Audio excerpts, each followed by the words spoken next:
Good morning, everyone, and thank you all for joining us. Welcome to the Earning Curve. The Earning Curve is a new platform in webinars and different from other webinars you all may have attended in the past. We let all of you drive the panel questions. So start thinking about your questions, type them into the chat box.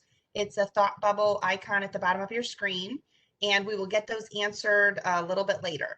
I'm Mary Ann Biangardi, and I'm in charge of business development at Schmershel, Treloar and Company. Today's topic is how to communicate to prospects and avoid messaging mishaps. Our panelists will be discussing how messaging mishaps can bring your marketing and sales endeavors to a standstill. So we hope to provide useful ways and some takeaways on how to overcome these messaging challenges. Since all of you drive the panel, start thinking about those questions, and in the meantime, I'll get started with introductions. Today, our anchor panelist is David Meyer. Welcome, David. David is a partner at Spoke Marketing. David has spent years in both account management and creative roles. He is excellent at bridging the gap between creatives and clients.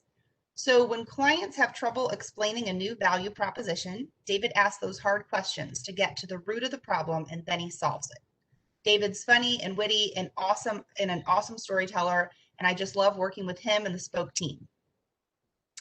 GV Freeman is our growth strategist. He is, welcome GV. GV is a growth strategist with over 20 years of experience living at the center of a marketing, product, sales, and self-care Venn diagram.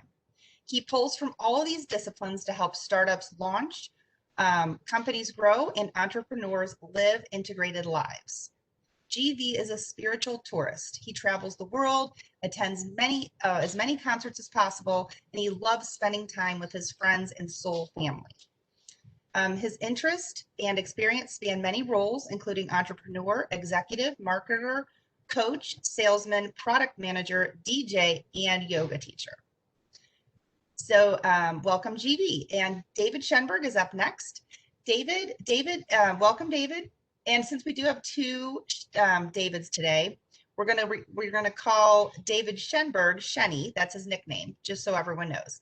He's the sales and development manager at Worldwide Technology.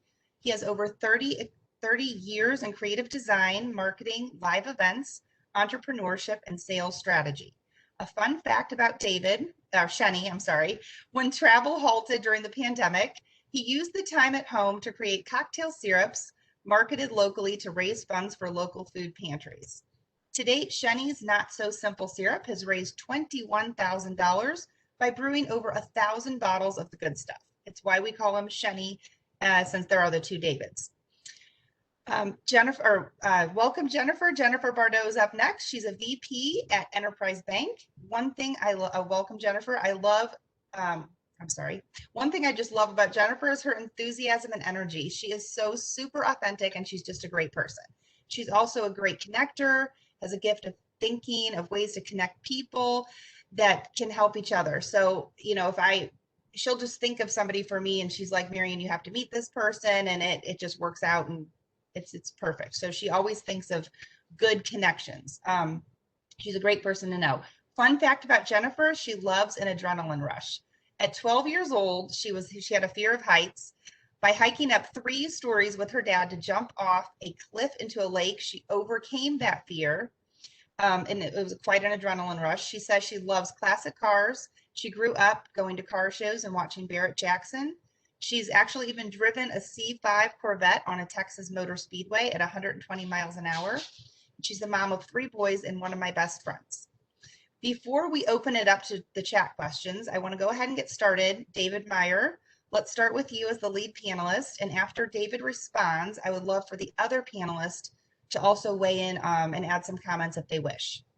So David, what is the easiest way that a marketing team can help a sales team?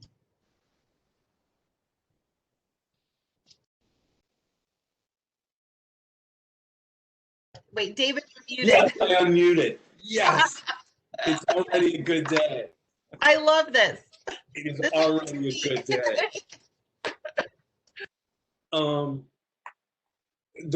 There are a bunch, but the easiest one and the one that gets I'd say messed up the most often is that marketing just doesn't provide the relevant prospect information to the sales team.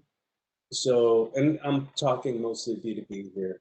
But by the time a prospect reaches out to the sales team, they're pretty far along the buyer's journey. So they've gone through the awareness and consideration, and they're in the decision stage by the time they actually reach out to sales. And you should know what pages on your website they visited, what white papers they downloaded, webinars, trade shows, whatever. And the the biggest mistake is the handoff between marketing and sales, and not making sure that sales has that data. It's like you can have two great runners, sales and marketing, but if the handoff, if they botch the handoff, they'll lose every time. It's so easy to do, and it's so often overlooked, and it's makes such a difference. Great, thank you, David. David, did you hold up number one, David? Shani, do you have it? Do you have anything to add?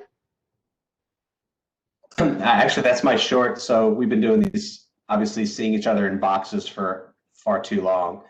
A shortcut when you agree with somebody on a call with a lot of people is just to hold up a +1. Like it's like saying, like you can nod your head till your head falls off, or you can like commit. So sorry, it's just a nod to my facilitation background. That's awesome. I mean, so yes, I would obviously agree. I held up the +1, but I would agree with this handoff. I think that the sales and marketing connection, I mean, if we agree that that's table stakes, that sales and marketing needs to be aligned and that data needs to flow, I think a layer on top of that would be something like a sales enablement program layer.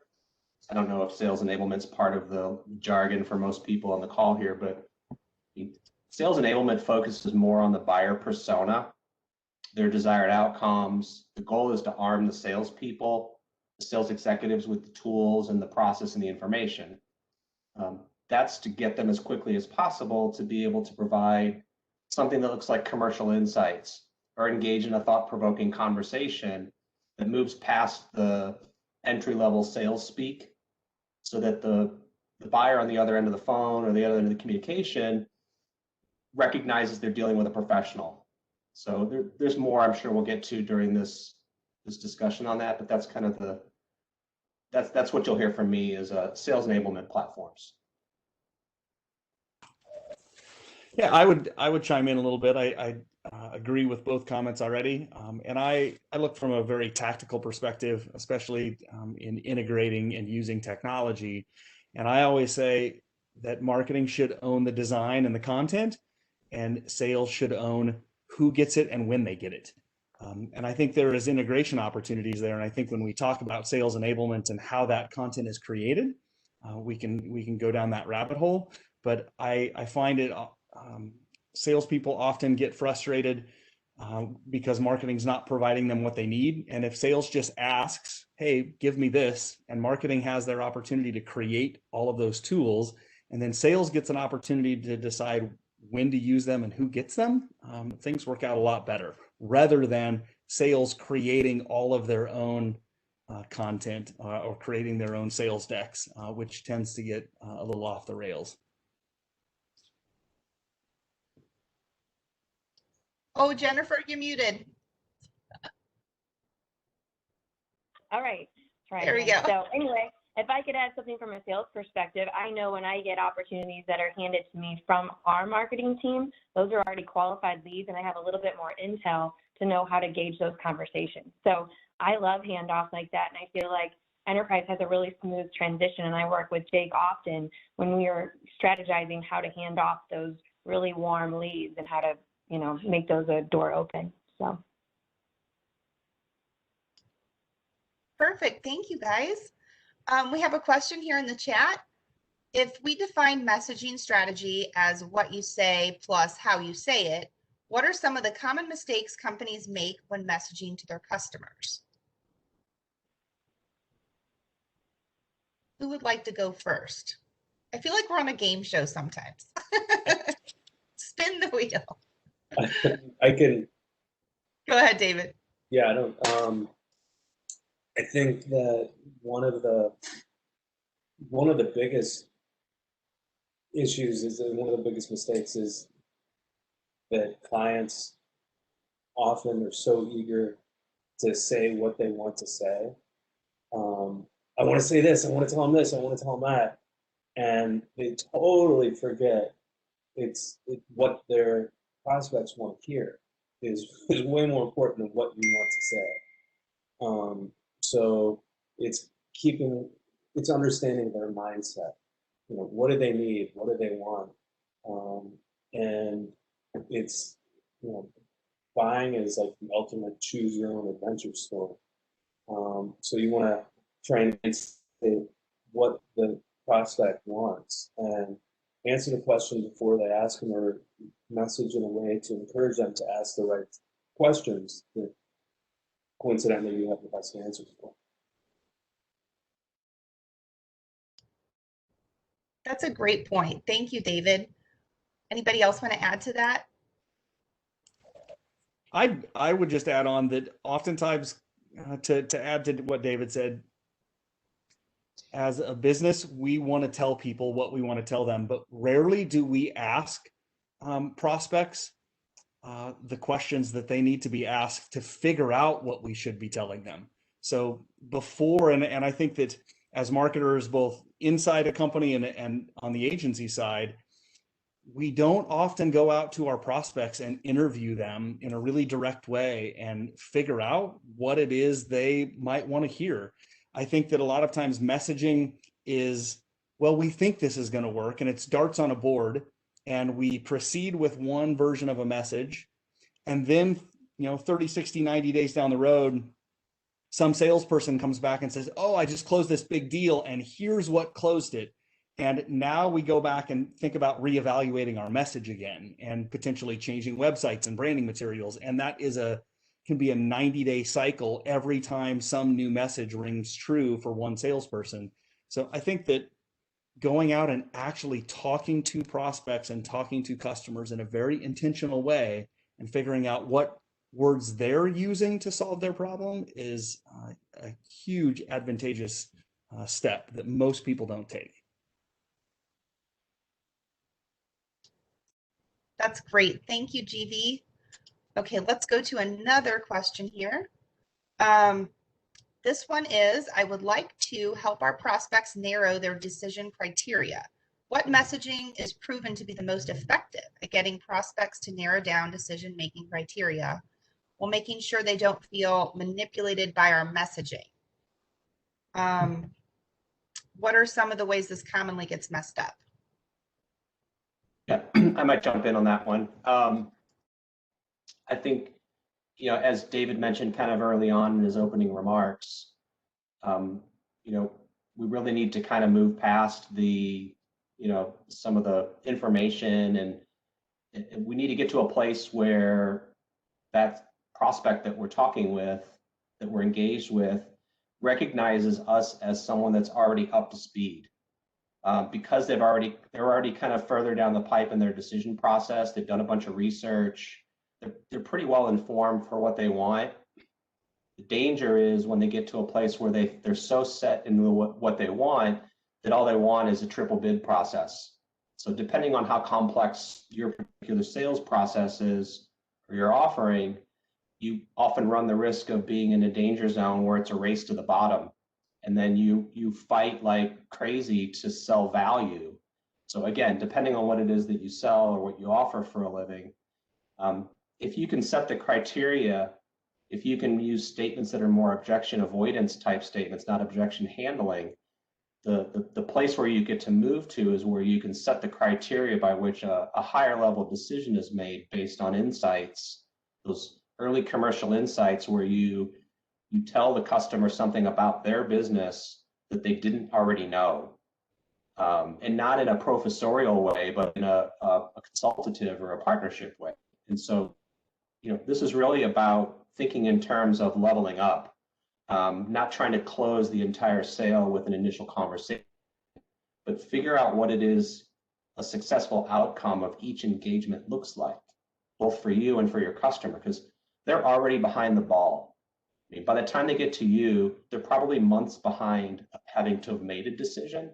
And anything that feels like momentum or action or de-risking or moving the ball is very enticing to them. And so that's not manipulation, that's predicting the need.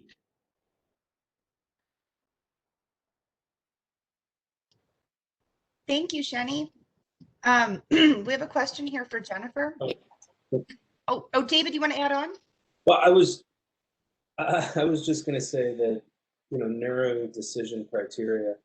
I mean, I just think like sometimes you give one of the problems marketers have is we give prospects too many decisions or too many options at any given point along the path, and it's just people get analysis paralysis. So just narrowing it down and just saying, here are your next clearest calls to action.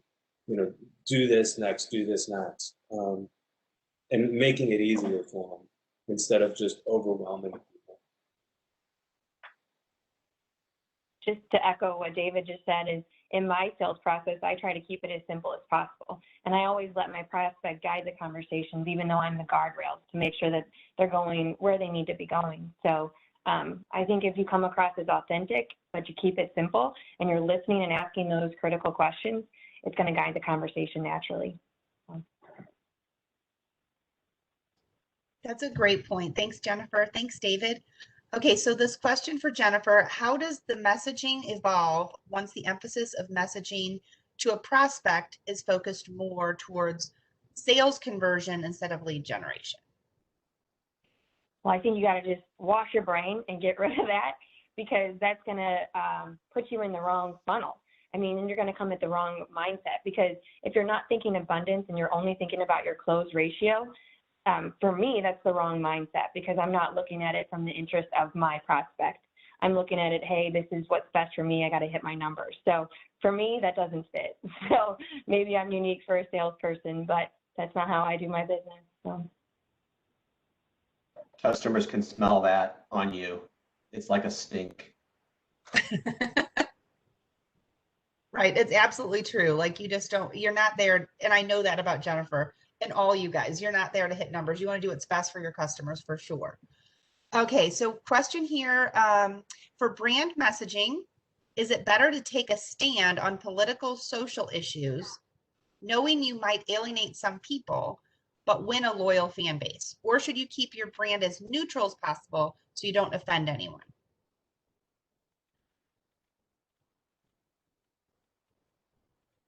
What do you guys think? Do I have to take that? Like, honestly, is no one going to speak up? I'll say this. I'm not going to answer the question, but I am going to couch it in a different way. So in the software world, we oftentimes have struggle pricing our product. So sometimes we say, can I double the price of my product and lose less than half of my customers?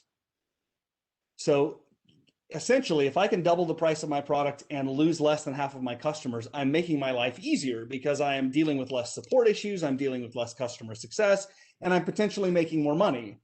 So I think that you have to really strategically look at your client base and say, am I willing to ride this rail, or am I willing to step on the third rail and see what happens? I think there are some brands, I think there are some products who can choose to pick a rail and be willing to let go of half of their customers, knowing that they're going to build super fans. And I think that's, in a lot of ways, that's really what we're trying to build, is super fans and evangelists. And if you can do that by taking a stand, and it's not going to dramatically affect your way to do business, I say go for it. But I'll turn it back over to David. Thanks for that, GV. You lefty hippie, you. Just putting that out there. I would say, to what end? For most B2B, it doesn't make sense. It depends on the brand. I mean, I think what Nike did with Colin Kaepernick, for instance, was was really interesting, and it hit the demographic that buys shoes. Very much agreed with Colin Kaepernick. So maybe it was altruistic, maybe it was from their heart, but it also was for them a good business move.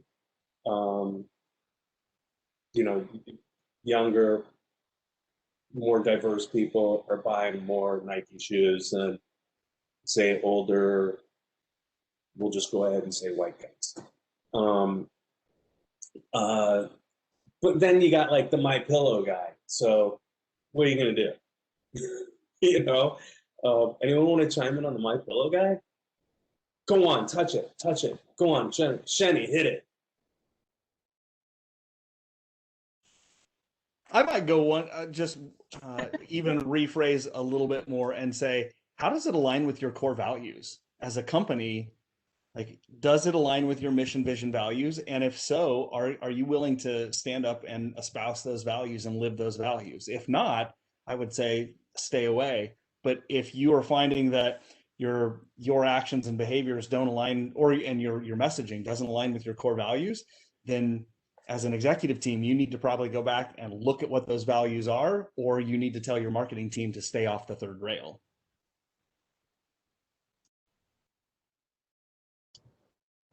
That's a good point. Good job, guys, answering that difficult question. Okay, so let's see. We have a follow-up for the Jennifer question from earlier. What type of messaging mistakes are made in the sales conversion stage that derail a sale?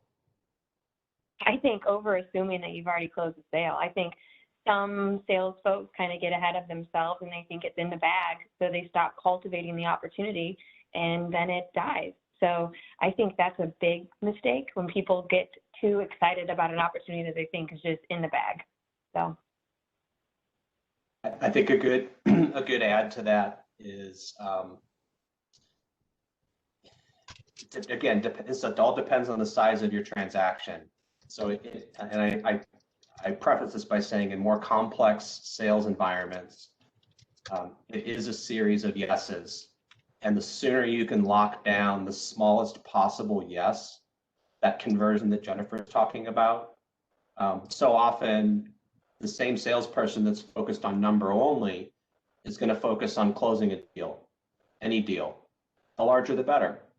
And a lot of times we will close a large sale without some of the early phase de-risking or MVP or proof of concept or whatever it is, because the customer is anxious to get something delivered on a deadline that they need for whatever their outcome is. And we actually are at risk of failing. We close the deal, but then we can't deliver and appreciate the revenue or the gross profit that we need because we skipped over some of the smaller yeses because the customer seemed willing to sign the big paperwork. And signing the big paperwork is actually a mistake because then we will maybe get kicked out because the customer is actually not a good buyer. Their process isn't aligned with our process. Like, we know how to deliver, they just don't know how to receive what we're delivering because we skipped some of the early phase yeses that could have shown us the way. So much larger conversation here, but there's a lot of, I think we've all experienced deals that we sold and then regretted selling the way we did. So add to that one if you like. I would tag on to that a little bit. And sometimes it's not the early yeses that we needed. Sometimes it's the late yeses. And I call them wildcard personas. I always, when I'm developing a new content strategy for customers, I always look at the wildcard personas. So in the B2B world, that's often procurement and legal.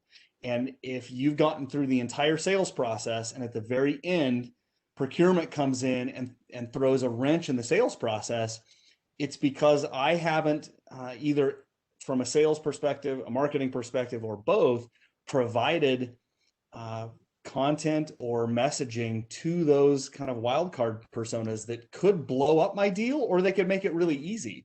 So I think that we need to look at the smaller players in the sales process and message to them, maybe not as much, but at least enough to make sure that they're on board before they blow the deal up. That is a very good point. And when you have new people coming into those conversations that haven't said the yeses at the very beginning, trying to catch them up to speed is so important. Yeah. Thanks, guys. So wait, just one thing to throw in there on that wild card. That's why this, because I love that point, and it's often overlooked, and it's one of the things that we say all the time is you haven't told your story until someone else can tell it. And so often it's the person who maybe is dealing with that wild card person, that purchasing person, or whomever. It's empowering them and giving them the tools they need to tell your story to them, because they're just like, I want this, I need this, I whatever. And if they can't communicate the value and the benefits that they're getting and the value that they're getting out of what they're getting, then marketing hasn't done their job. That's a marketing fail there. Thanks, guys. Okay, so we have another one here, and let's see, a lot of discussion on the sales process, which is appreciated. What about the messaging itself? What are some examples of bad messaging that should never be communicated to the customer?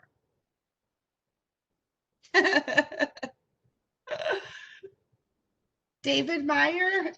Anything that the first thing that pops into my head is something that should never be communicated to a consumer. There.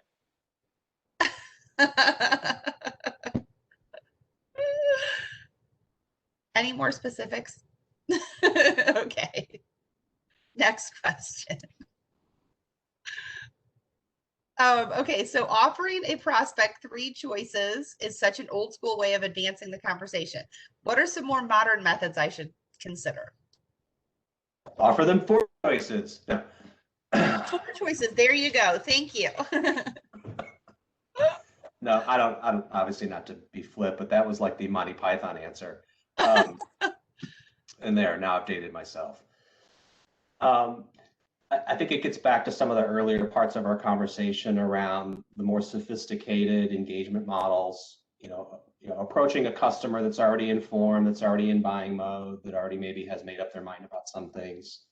I think this gets back to being more engaged in the setting of the criteria and being, identifying without manipulation, but identifying your organization as a very befitting solution to the problem and a clear methodology for how to break that problem down into a process. And so the decision becomes, when a customer says something like, that sounds good, how do we get started? I mean, I still run into salespeople that get caught flat-footed when a customer actually says yes to their offer. And then it becomes well, I'll get back to you on that, which feels very car salesman-y. You can't let that happen. So, I mean, I think the decision or the choices that you offer a customer have to do with, here's 3 examples of how we have solved for this. If you're going to give a customer 3 things, you give them, these are the 3 ways we've actually solved this problem, this very problem with other customers. Which of them do you think works with your culture, your process, your method? Then that's a more informed offering as opposed to I don't know, maybe that's what the person who asked the question meant. And so perhaps I just talked myself into a circle and said, that's still okay, but make it forward. I'll chime in and I think a lot of this depends on the type of product that you're selling. So in like software SaaS sales, the 3 pricing tier model is still very successful. People like to buy the middle tier. They don't want to be on the low end. They don't think that they need the high end. They want to fall in the middle. That's why oftentimes people show that middle pricing tier as the most popular. Oftentimes it is because it's the most popular, but I think that giving people an option to move up or down your pricing ladder and with the available features is super important, at least in my business. I don't think that's the case if you're selling professional services and trying to lay out 3 separate options for them. I think that trying to create a customized plan for a customer, if you have that availability, especially in the bank world or in the custom software world or wherever that is, creating a solution that gives them exactly what they need is the best solution you could do if it's available to you. I do just that with my sales process. I always lay out 3 different options, and I'm asking them questions so I can give them a consultative approach as to which account I think would be the best fit. But I'm never presumptuous, because you never know the full picture until you're actually engaging with those conversations. So I use that 3-tier approach in banking as well.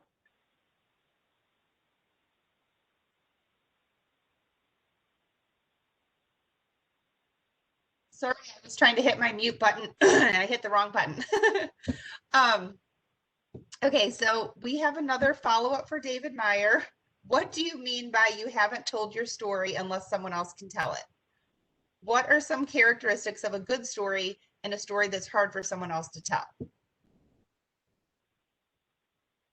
A good story is the 3 bears. I mean, I just said the 3 bears, and everybody knows what I'm talking about. Goldilocks, the whole deal. And it's that storytelling aspect. It's getting emotion into it.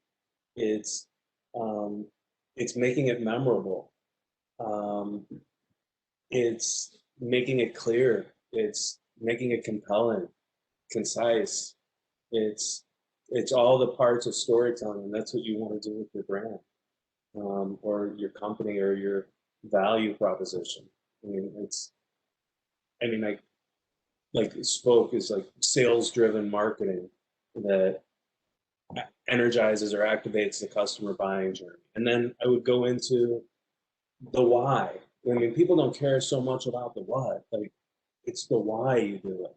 So that's, I don't know. I could ramble on this for hours, or maybe not hours, but. So David, if I were to common denominator what you just said, so I think what you just described is it's a good description of the execution of how to create a good story. I'm wondering if the person who asked the question was really, I don't know if it was more of a, how do you build advocacy inside of a buying organization, meaning whatever that story is, your key buyer, your key influencer has personalized that story such that they can then go and advocate with procurement and other places to communicate your value and why a decision in your favor is something that would be valuable to the company. Yeah, and that they want to tell your story. That's an element of it too.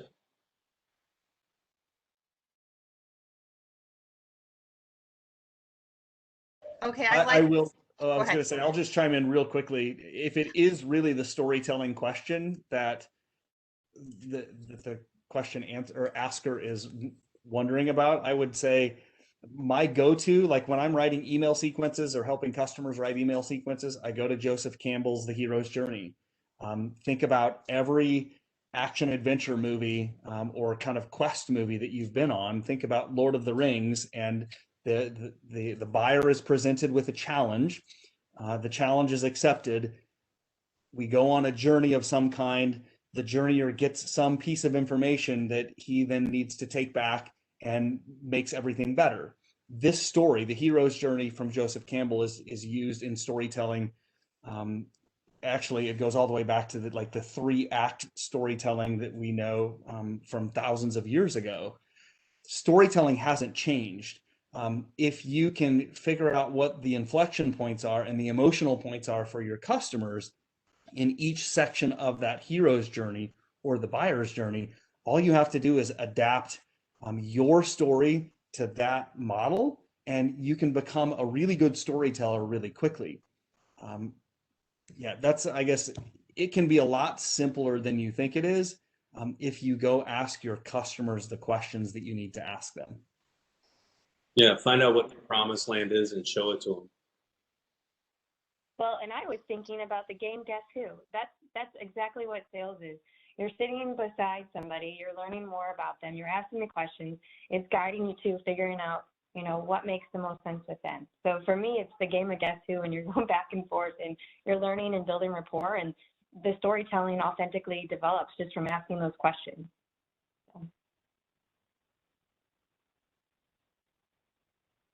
That's true. This is great feedback, guys. And you're absolutely right. This Guess Who and then the hero's journey. I mean, all this is just resonating. It's wonderful. And I have to tell you guys, I don't know if you're the panelists are looking at the chat window, but Brandon Towell is cracking me up because he's putting +1 by everything, which is Shenny.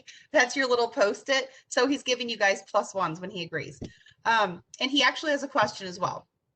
We seem to have some trouble talking about specifically bad messaging. Can the panel members share a story about a particular messaging mistake they or their company had made in the past? That's from Brandon. Would everyone like to do a little storytelling and share? David Meyer. Okay, Shenny, you want to go first? Or GV? I'll say I saw more bad messaging at the beginning of COVID than I've ever seen in my entire life.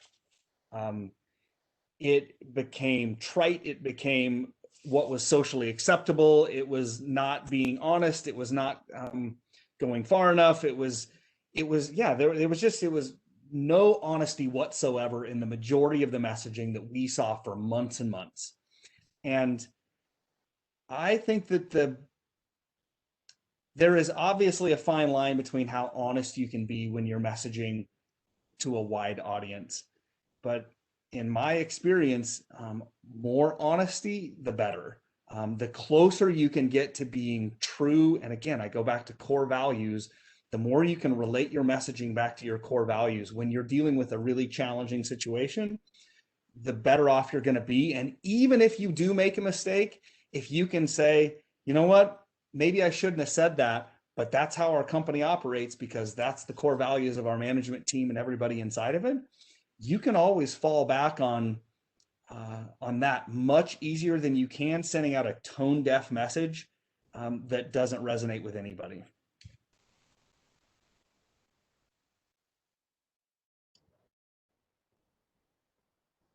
That's a great point. Jennifer, or does anybody else want to say anything? Okay. All right, let's go to the next. For GV, very interesting comments earlier on pricing. What are more mistakes companies make when communicating with price? Well, I think from the sales perspective, I think one of the most challenging things that new sales people have is that they don't like to talk about price. We are raised at least as Western culture dictates, to not talk about money. So from the time that we're young, we can't ask how much someone makes. We can't ask how much your house costs. Talking about money is something that is not talking about it is something that's bred into us from early on. So I think the first habit we have to get out of from a sales perspective is to talk about price and to talk about budget and to ask uncomfortable questions. Just because they're uncomfortable doesn't mean we shouldn't ask them. So I think that just addressing it is important. I would say from a lot of the founders and entrepreneurs that I work with drastically undervalue their product. So oftentimes people could be charging twice as much as they think they can, especially in the early stages when you're launching a service. If there is true value, you should charge what the value is, not what you think people will pay. Yeah, I totally agree with that. And as far as talking about money, like, yeah, that's my head trash you just uncovered there, GV. To the point where, like, when I have to talk about money, like, I mean, and this isn't really on this topic, but I just come out and tell people that, like, this is the worst part of my job. I hate it. I hate talking about money. And then I just am able to spit it out. And I don't know if it takes the energy out of the room or me or whatever, but it's just almost like I can feel like people want to help you. So it's like you almost feel like guilty, like the person on the other side's like, they want to help you. Like, no, you got to talk about, okay. But the other thing is calling many things an investment instead of a price. When we're getting a product from enterprise, which we do, or whatever, we're investing, we're making that investment into our company. It's not it's not the cost, it's what we're willing to invest to get the benefit that we're getting, which we do. And I think that's, just sort of shifting it and not focusing on the dollars, but the investment. I would say that more than just price, a conversation on what something costs. I think there's room to have a more sophisticated conversation about the cost of doing nothing, total cost of ownership. If it is an investment, it might be a time investment or a transition investment or an ease of transition investment.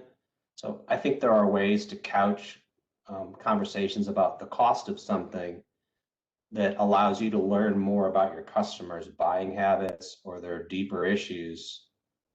So I think there are more sophisticated ways to have that cost or price discussion that allow you to weave in your culture, building trust, whatever your intent is. I did just remember one thing, and this research comes from gong.io that was done probably 2 years ago.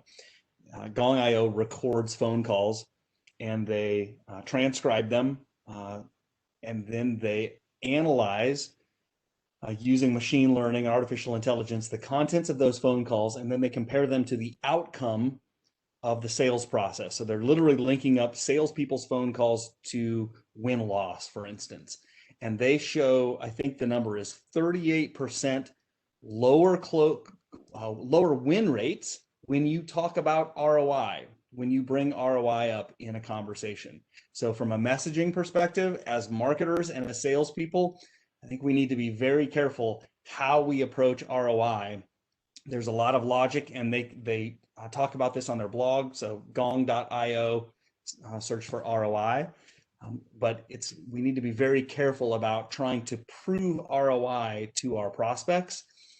And we can use ROI, but it has to be in a storytelling fashion. So we have to say, for a customer similar to you, or I closed this deal 6 months ago and they achieved an ROI of X%, that tends to work much better than saying, we think that your ROI is going to be 325% based on these numbers that we have calculated, because the person on the other end of the line says, you don't know my business, you can't calculate my ROI for me. So it's actually it's putting a blocker up in the deal rather than helping you.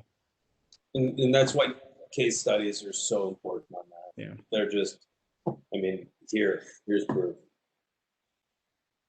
And from a sales perspective, I would say if they're starting to talk about price and they're price shopping you, you've not developed that relationship. So you got to start that sales process in the very beginning to really show your value. Because if they're price shopping you, those are really hard opportunities. Because I know from my point of view, when I hear that, they're not seeing our value. So That's 100% true. I agree with all that. Let's see. So we have a follow-up here for GV. What are some tangible examples of bad messaging during COVID? I don't know. Too much PPP. What's that? PPP. Too many times hearing the word PPP and PPE. I think I can't give you an exact example, but I can tell you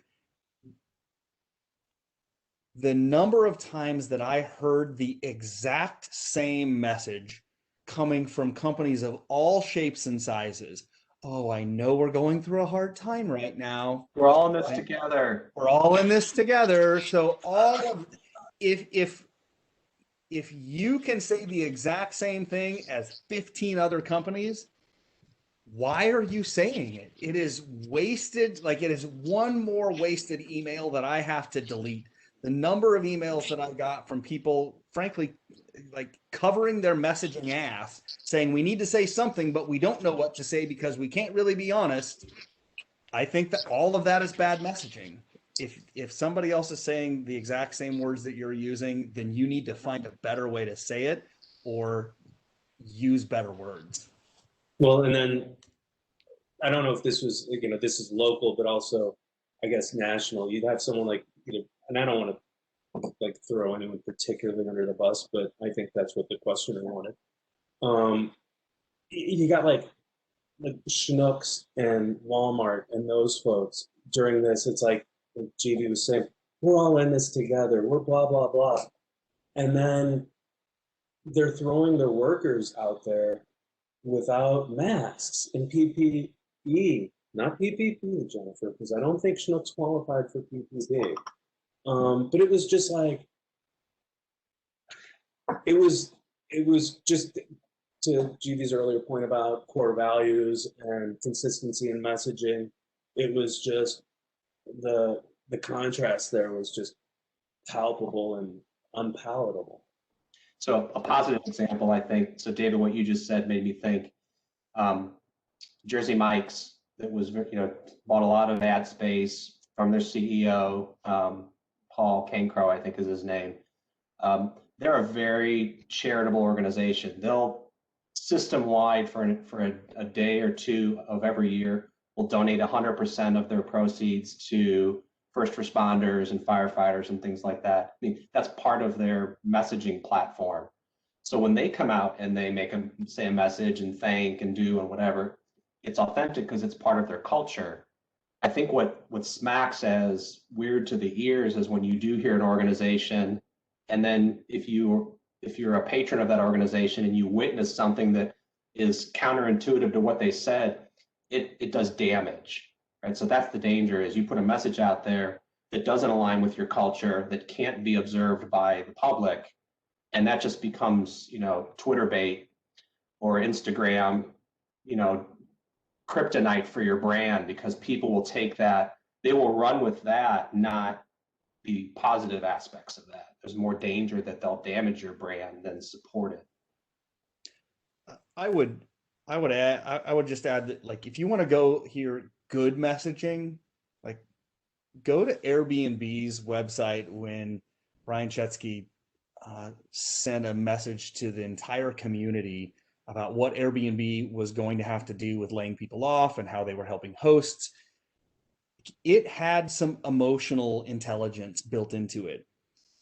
I think that 80% of the messaging that we saw during COVID was developed by marketing departments or PR departments, and it didn't really have company values included in it. I think that the good messaging came from the very top. I think that it was said with honesty and emotion and compassion, and you could feel it. It was a substantive difference between 90% of the crap that we got. So go compare that messaging from Airbnb to some of what you probably got in your inbox from every single vendor you were probably who had your email address at the time. And I would just add, I think in 2021, the word that I really don't want to hear again is pivot. I mean, that word was so played out in 2020. So, and it didn't come across as authentic. So. Wait, I'm sorry, Jennifer, I didn't hear. What was the word? Pivot. The word pivot. Oh, gosh, yes, yeah. Absolutely. Oh, that word, yeah. I had to pivot, like everybody did say that. You're absolutely right. I do like the ads, like you guys were talking about with the anything that helped first responders, or any messages that said thank you first responders, and then just the company logo. I mean, that is nice. It's not in your face, and there was, yeah. Okay, so let's go here to the next question. Beyond emotional intelligence, which is so true, what are 3 to 4 bullet additional points to consider when crafting an effective message?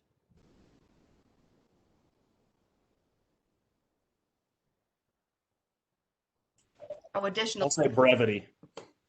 What's the brevity?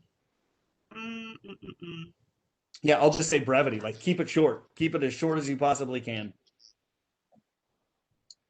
And then, the broadcast is so, like over. It was like when there were 3 channels and some radio stations, and it was just screaming at everybody, your message at everybody. Good marketing today is more, it can be more of a conversation. So it's not talking at the prospect, but sort of, again, anticipating what they want to hear. And it's like every every prospect wants to feel like Norm walking into Cheers. Like, you know me. Like, come on, I've been thinking about buying your stuff for however long, and you're talking to me like I'm a stranger. So it's that personalization, and it doesn't have to be down to the nth degree, but just it can't be completely tone deaf, blind, whatever. Like we've already been talking about this. Come on. Yeah, if we're going to talk about EQ, then the summary of the last few statements is IQ, right? So if be emotional, but be smart. Like, show me that you are a smart brand person, that you are worthy of my attention. And to David's point, we have the tools to be more targeted on our messaging in a number of ways, right? So yeah, be smart about how you use the tools, and then you won't come across as being out of touch.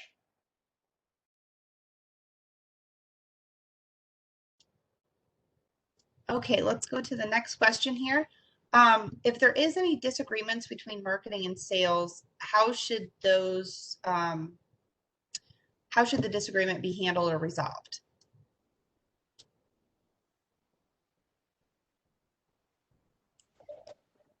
Arm wrestling, Rochambeau. COVID-friendly versions. Oh, that's a tough one. How did that be resolved? I mean, I think the answer probably lives if we go all the way back to the beginning of this particular conversation around understanding the roles and responsibilities of sales and marketing. A simple RACI chart, who's responsible and accountable, who's informed or consulted. A good solid working agreement between sales and marketing that lives separately from the passions and the attitudes of how to go to market can be, I know it sounds very simple, but can be very valuable in, like, this is our working agreement for how sales and marketing will function. This is what we agree to in terms of, the rules of engagement and the metrics and all of that. So if we're having a problem, it's not about, I feel this way about you doing or not doing a thing. We go back to the agreement and we say, look, this is what we agreed. This was the rules of engagement between our two organizations and how we're being measured. Do we need to modify that? Has that something caused that to change? And that keeps you out of the passionate debates about things that are disconnected from how your company has agreed to go to market. Yeah, the sales, the Hatfield and McCoys going on with sales and marketing just shouldn't happen anymore. It's marketing saying, we're giving you all these great leads and you're not doing anything with them, and sales saying, you're giving us horrible leads. And it's trying to narrow. I know that MQL and SQL are never going to be the same thing, but the goal should be to move them closer together. And that's just through a conversation. One of our clients, they put together, they call it a little tiger team, where they have sales and marketing and customer success meeting on a regular basis to talk about what's going on. And just, it's not sales versus marketing. It's keep the customer front and center, and then everybody wins. I would say most of the experiences that I have with marketing and sales not getting along are when you have somebody leading marketing who doesn't understand sales, and you have somebody leading sales who doesn't understand marketing, and they're backed into their respective corners and they're not coming out, and it's always finger pointing. So I would say the fastest way to overcome disconnection or discord between sales and marketing is put somebody in a chief revenue perspective, or in a chief revenue position that is overseeing both departments, who understands marketing and sales. If you have somebody who can speak both languages and break ties, and most of the time it's just asking questions. If you have somebody that truly understands how marketing is generating and qualifying leads and how those are going through the sales process, there's probably breakdowns in there, but sales doesn't want to share it with marketing, and marketing doesn't want to share it with sales. So somebody to open up both boxes and mix up the parts is going to be really effective.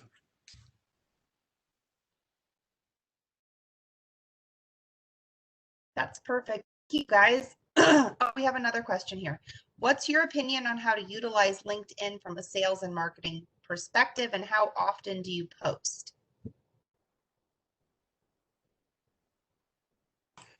I just made a nasty post on LinkedIn about 3 or 4 days ago that said, if I get one more connection request that says, "Hi, I'm so and so trying to build my professional network. I would like to connect with you."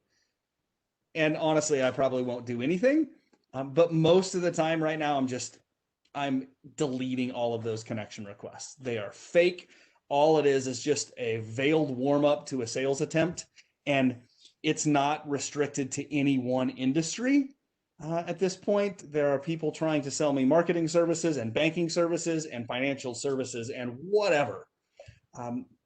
So I would say if you're trying to sell something to somebody, be honest with them if it's in a connection request. And as far as like using LinkedIn, like, provide value.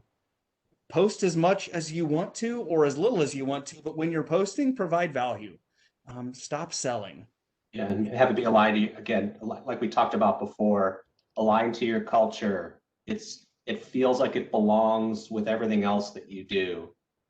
So yeah, it doesn't need to be a different strategy. It's another channel in the arsenal of communication tools that allows you to reach. For a lot of people, LinkedIn is about recruiting. It's about networking. It's about doing a number of things that are less about grabbing attention and more about adding to the community of LinkedIn. So if your intentions are good, I think you have an answer to what you should be doing. And I would say I've been selling on LinkedIn for years. And I think during this time of COVID, since everybody's virtual, I've toned down my selling with LinkedIn, but I've utilized LinkedIn to create groups of communities, which has had a tremendous value. So it's just another way of utilizing LinkedIn to add value, because everybody is selling. That's so true. Or they're trying to recruit you. So.